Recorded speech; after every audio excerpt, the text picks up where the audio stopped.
Let's take a few moments and talk about the wrong questions. Now, they say in educational settings that the only wrong question is the question that you don't ask. However, from time to time, you can actually have your clients ask themselves questions that are really not as effective as other questions that they could be asking themselves. In fact, sometimes in the phrasing of the question itself presupposes some sort of failure or negative outcome. So we're going to look at that in a few moments.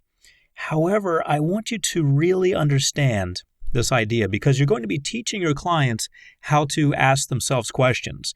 And if they go away from working with you with the idea that they should just ask questions in general and not leave out certain questions or types of questions as we'll look at, then they can actually end up hurting themselves.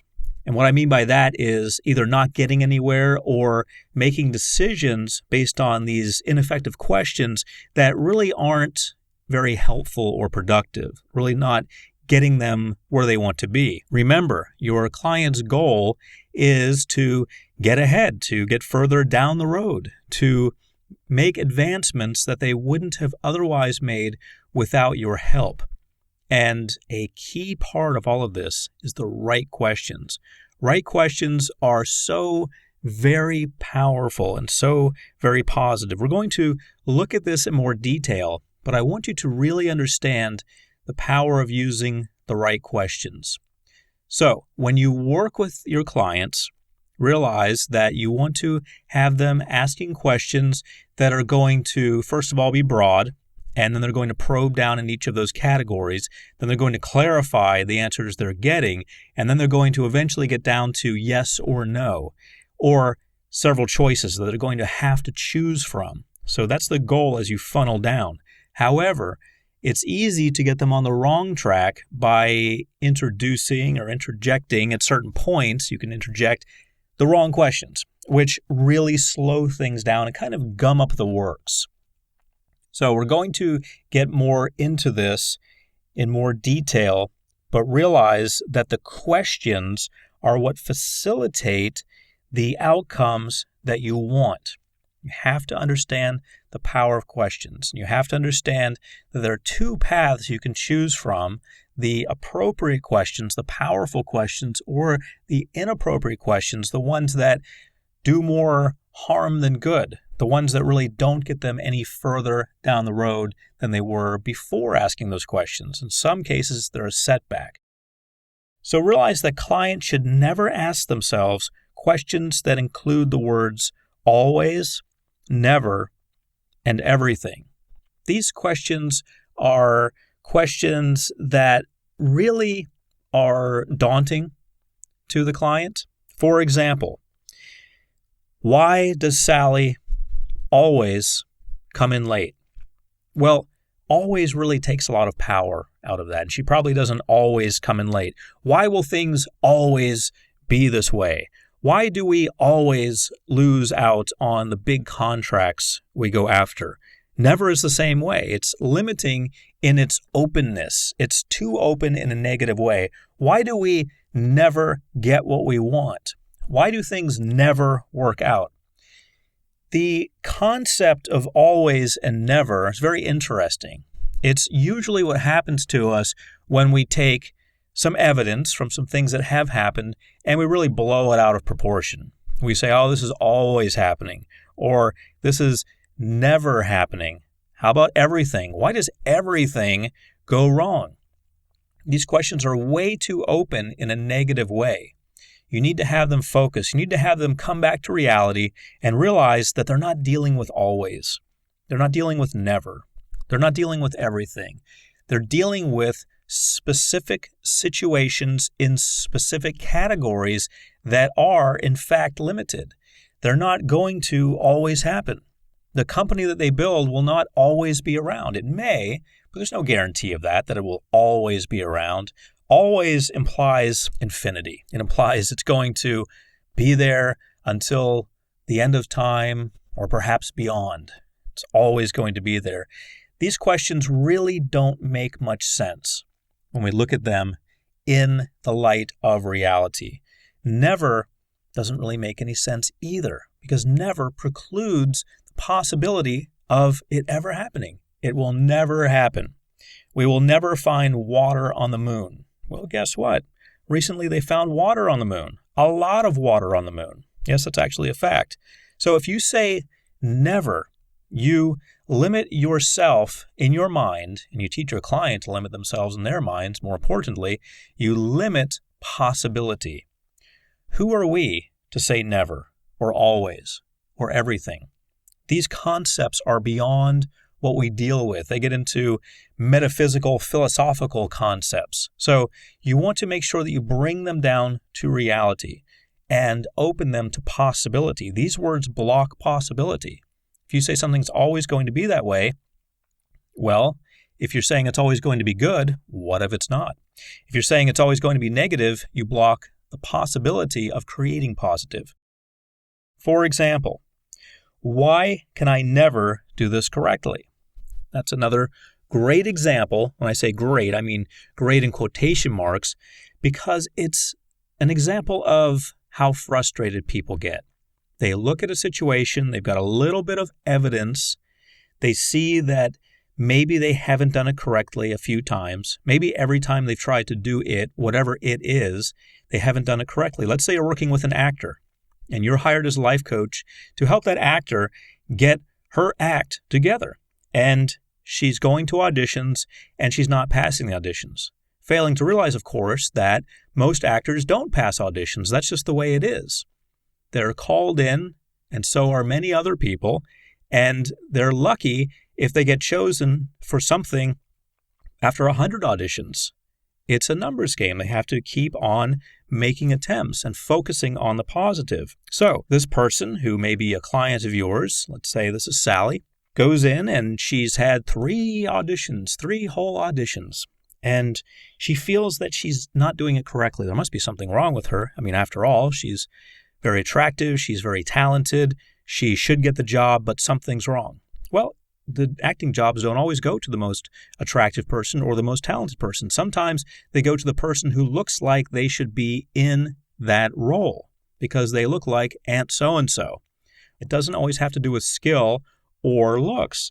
But Sally is saying, why can I never do this correctly? You see how never limits her. So you need to make sure that you're eliminating these types of questions from the vocabulary of your clients, because these questions are exactly the reason they've had to call you in the first place in many cases, because they're asking themselves questions that are not only ineffective, but they're also debilitating.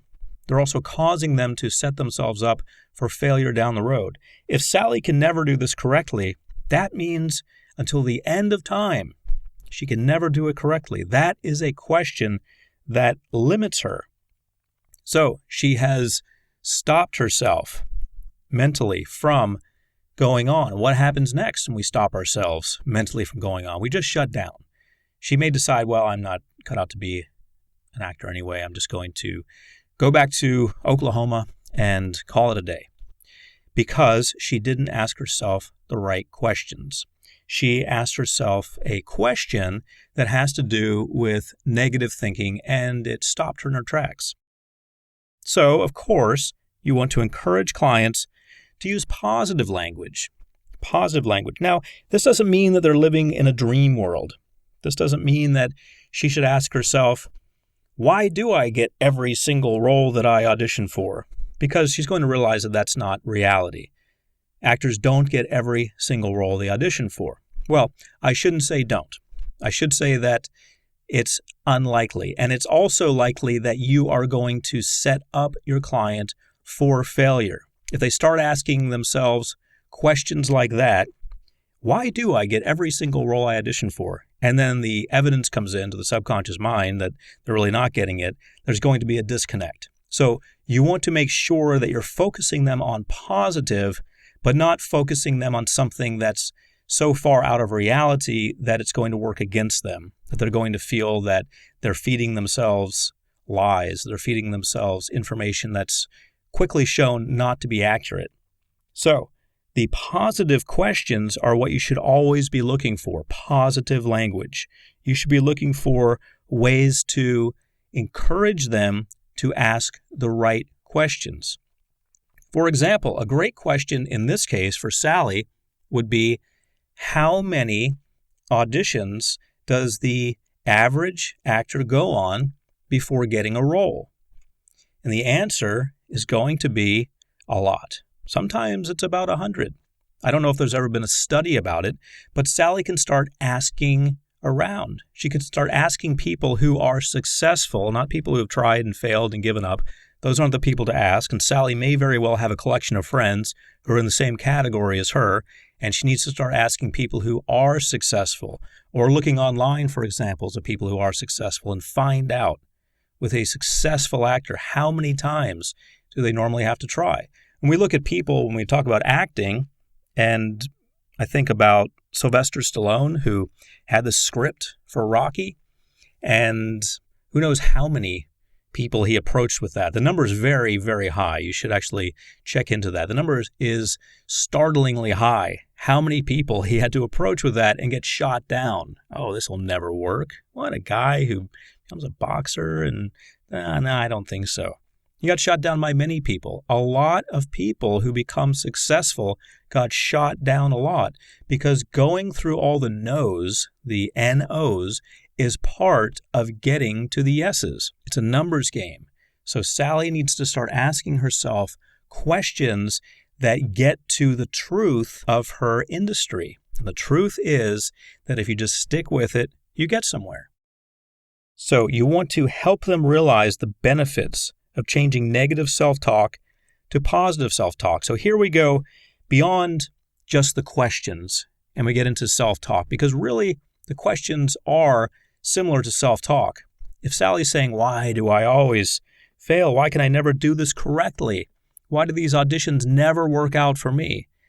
That goes beyond a negative question. And that gets into the whole concept of Sally having negative self-talk.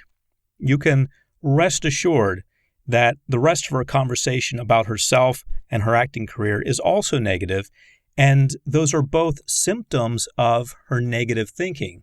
She has a negative mindset about acting because she feels that it's something that's beyond her. She perhaps feels that it's something she should try and fail at, because many people get the idea of how something's going to turn out before they even start.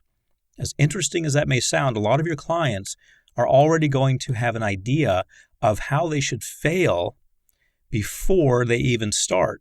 And I'm not talking about failing and going for it again and eventually through a series of those procedures getting to success. I'm talking about their entire career. They look at it as something they know is going to fail, and they know it's just a matter of time, and they're living it out. Their subconscious mind has already figured it out. It knows what normally happens, and they're going to live a normal life of having normal failures, and then they're going to be okay with that because then they can say they tried. I almost did this. I almost did that. Well, life doesn't reward people who almost did anything. Nobody really cares about what people almost did. But sometimes people get that in their minds. And the symptoms that show they're on this track are the questions they're asking and their self-talk. So when you start to clean up the questions, you start to clean up what's really at the root of the questions. When you start to clean up the self-talk, you start to clean up what's really at the root of it. Because they're not going to change their questions until they change the way they think about their possibilities. So by helping them analyze the questions they're asking, you show them how they've been standing in their own way. And isn't it interesting that everyone who doesn't achieve something, really the only ones, in most cases, the only ones they have to blame are themselves. We see time and time again examples of people who achieve great things who really shouldn't be able to achieve those things. I remember a story about a guy who around 1920 or so went through medical school and he was blind. People who have perfectly good sight and cognitive skills and so forth and have everything going for them sometimes don't make it through medical school. This guy had every excuse not to make it, but he made it anyway. Why? because he believed, he envisioned in his mind's eye himself making it through. And he did. So, when we get them focused on positive self-talk, we hear positive questions, and then we see positive results.